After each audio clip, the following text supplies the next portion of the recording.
प्रभूजी, निंदा करणं, निंदा ऐकणं, एखाद्याचं भोग आहे, बिचारा चुकलाय, त्याच्या आयुष्यात तो संघर्ष करतोय, त्या जीवाकडे कसं पाहिलं पाहिजे? फॉरगिव्हनेस ॲटिट्यूडने पाहिलं पाहिजे की निंदा करत राहिलं पाहिजे, की त्याच्याबद्दल बोलून आपण वेळ वाया घातला पाहिजे? आज आपल्याला काय लागतं? ह्याच्या जीवनात काय चाललंय, त्याच्या जीवनात काय चाललंय, त्याच्या जीवनात काय चाललंय, हे आपल्याला नेहमी ऐकायची सवय लागली आणि मन त्याच्यामध्ये रुची घेतं.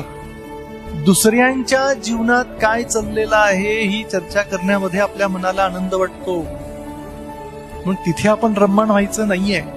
एक उदाहरण देतो. भारतामध्ये ब्रिटिशांच्या कालावधीत एकदा असं झालं की एका कंटेनर म्हणून खेकड्यांना घेऊन चाललेले होते. ब्रिटिश व्यक्ती त्या कंटेनरला झाकण घालत होता, तर त्या ब्रिटिशरला वाटत होतं की खेकडे कंटेनरच्या बाहेर येतील. तो भारतातला माणूस म्हणाला, घालू नका, ते खेकडे आहेत. एक खेकडा वर यायचा प्रयत्न केला ना, दुसरा खाली खेचेल. त्यामुळे खेकड्याची प्रवृत्ती आपण बाजूला ठेवून दुसऱ्यांना मदत कसं करता येईल ना, ते बघणं गरजेचं आहे. आणि म्हणून तुम्ही जसं म्हणालात, फॉरगिव्हनेस, क्षमाशील भावना ही जर आपण जतन केली ना, भविष्यात आपल्या जीवनामध्ये काही जर घडलं ना, भगवंतही आपल्याला क्षमा करतात.